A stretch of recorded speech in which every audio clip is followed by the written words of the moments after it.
আবারও অশান্তির আগুনে জ্বলছে মধ্যপ্রাচ্য। দীর্ঘদিন ধরে চলমান উত্তেজনা এবার ভয়ঙ্কর রূপ নিয়ে হাজির হয়েছে বিশ্ববাসীর সামনে। কেবল কূটনৈতিক বাক্য বিনিময় কিংবা মৌখিক হুমকি ধামকির গণ্ডি পেরিয়ে এবার পরিস্থিতি সরাসরি সামরিক সংঘর্ষে রূপান্তরিত হয়েছে।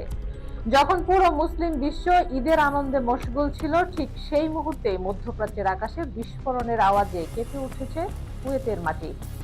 ইরানের বিপ্লবী গার্ড বাহিনীর ক্ষেপণাস্ত্র হামলায় সম্পূর্ণভাবে বিধ্বস্ত হয়েছে কুয়েতে অবস্থিত একটি মার্কিন সামরিক ঘাঁটি। এই ঘটনার পর থেকেই পুরো অঞ্চল জুড়ে এক অজানা আতঙ্ক ছড়িয়ে পড়েছে। কেউ জানে না পরবর্তী আঘাত কোথায় আসবে আর কখন এই অঞ্চলকে পূর্ণাঙ্গ যুদ্ধের দিকে ঠেলে দেবে। ইরানের আধা সরকারি বার্তা সংস্থা তাসনিম নিউজ যে তথ্য প্রকাশ করেছে তা শুনে শিউরে উঠতে হয়।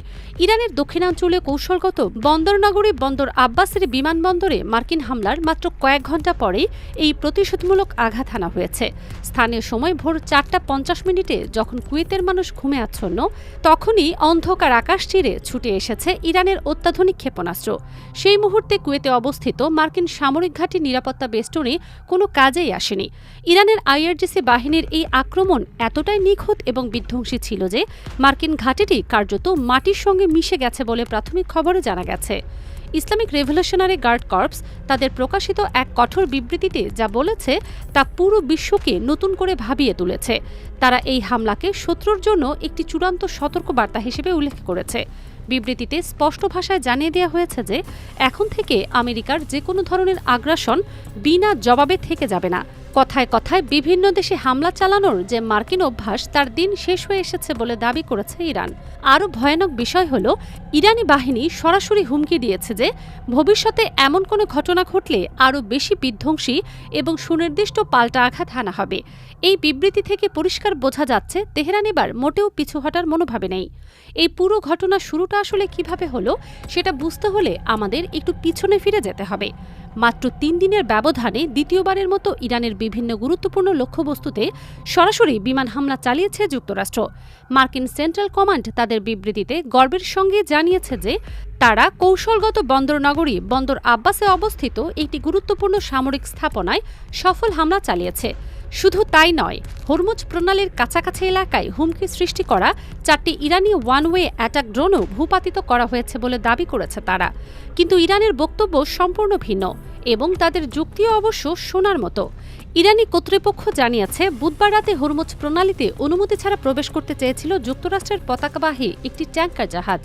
সেই ট্যাঙ্কারকে পিছু হটতে বাধ্য করতেই সতর্কতামূলক ড্রোন মোতায়েন করেছিল আইআরজিসি বাহিনী।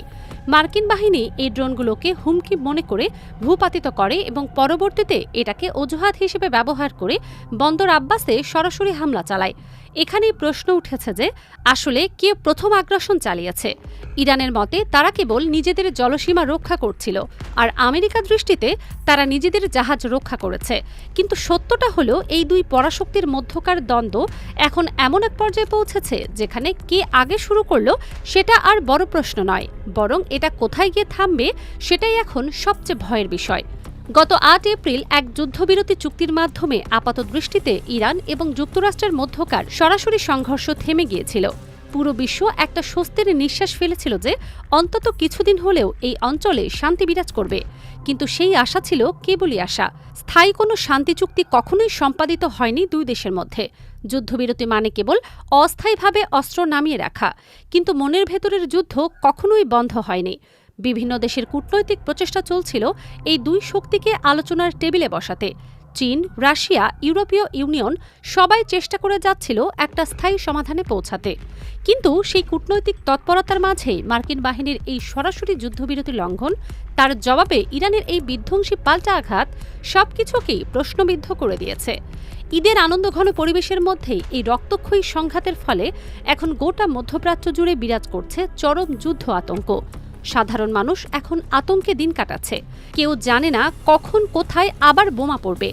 বিমানবন্দরগুলোতে ভিড় জমেছে দেশ ছেড়ে নিরাপদ জায়গায় যাওয়ার জন্য। কিন্তু প্রশ্ন হলো, নিরাপদ জায়গার কোথায় আছে এই অঞ্চলে?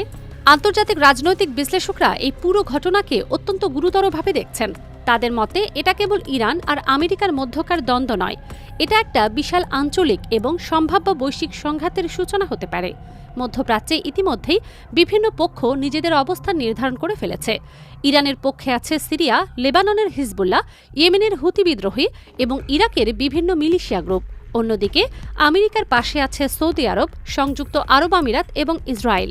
এই দুই জোট যদি সরাসরি সংঘর্ষে জড়িয়ে পড়ে তাহলে তার পরিণাম হবে ভয়াবহ। তেলের দাম লাফিয়ে লাফিয়ে বাড়বে, যা পুরো বিশ্ব অর্থনীতিতে মন্দা ডেকে আনতে পারে। হরমুজ প্রণালী, যেখান দিয়ে বিশ্বের মোট তেল সরবরাহের প্রায় 1/3 পরিবহন হয়, সেটা যদি বন্ধ হয়ে যায় তাহলে পরিস্থিতি কল্পনাতীত ধরনের খারাপ হবে। খাদ্য সংকট দেখা দিতে পারে অনেক দেশে, কিন্তু সবচেয়ে ভয়ানক দিক হলো এই দুই দেশের কোনোটাই এখন পিছু হটতে চাইছে না। আমেরিকার রাষ্ট্রপতি কঠোর ভাষায় প্রতিশোধ নেয়ার কথা বলেছেন। তিনি জানিয়েছেন, কুয়েতে মার্কিন ঘাঁটিতে ইরানের এই হামলার জবাব দেয়া হবে এবং সেটা হবে কঠোর। পেন্টাগন থেকে জানানো হয়েছে বিভিন্ন যুদ্ধ জাহাজ এবং বিমানবাহী রণতরী এই অঞ্চলের দিকে পাঠানো হচ্ছে।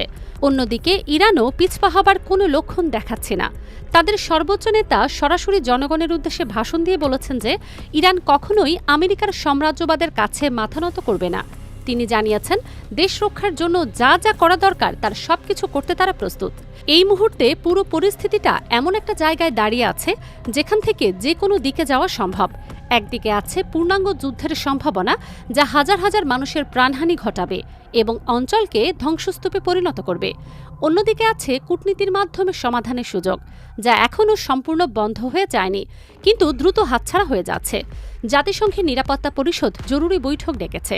বিভিন্ন দেশের রাষ্ট্রদূতরা শেষ চেষ্টা হিসেবে দুই পক্ষের সঙ্গে আলোচনায় বসছেন, কিন্তু মাঠের বাস্তবতা বলছে যে দুই পক্ষই এখন যুদ্ধের জন্য প্রস্তুত এবং কেউই প্রথমে ছাড় দিতে রাজি নয়। ইতিহাস আমাদের শিখিয়েছে যে অহংকার এবং ক্ষমতার দম্ভ সবসময় ধ্বংস ডেকে এনেছে। প্রথম এবং দ্বিতীয় বিশ্বযুদ্ধের ভয়াবহতা আমরা দেখেছি, কিন্তু মনে হচ্ছে মানুষ ইতিহাস থেকে কিছুই শেখেনি, আবারও একই ভুল পথে হাঁটছে। এই যুদ্ধে কোনো বিজয়ী থাকবে না, থাকবে শুধু পরাজিত। এখন পুরো বিশ্ব এক অনিশ্চিত ভবিষ্যতের দিকে তাকিয়ে আছে। আগামী কয়েক ঘন্টা এবং দিন অত্যন্ত গুরুত্বপূর্ণ হবে।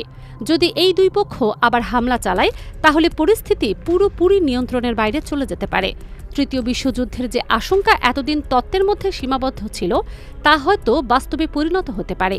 মধ্যপ্রাচ্যের আকাশে এখন যুদ্ধের যে কালো মেঘ জমেছে, তা কবে সরবে কেউ জানে না। প্রতিটি সংবাদ, প্রতিটি বিবৃতি, প্রতিটি সামরিক তৎপরতা এখন অত্যন্ত গুরুত্বপূর্ণ হয়ে উঠেছে। একটা ভুল পদক্ষেপ, একটা ভুল সিদ্ধান্ত গোটা অঞ্চলকে যা পরিণত করতে পারে। বিশ্ববাসী এখন কেবল প্রার্থনা করতে পারে যে বিবেক এবং মানবিকতাই জয়ী হোক, যুদ্ধবাজি নয়। কিন্তু বাস্তবতা বলছে এই প্রার্থনা হয়তো আর খুব একটা কাজে আসবে না।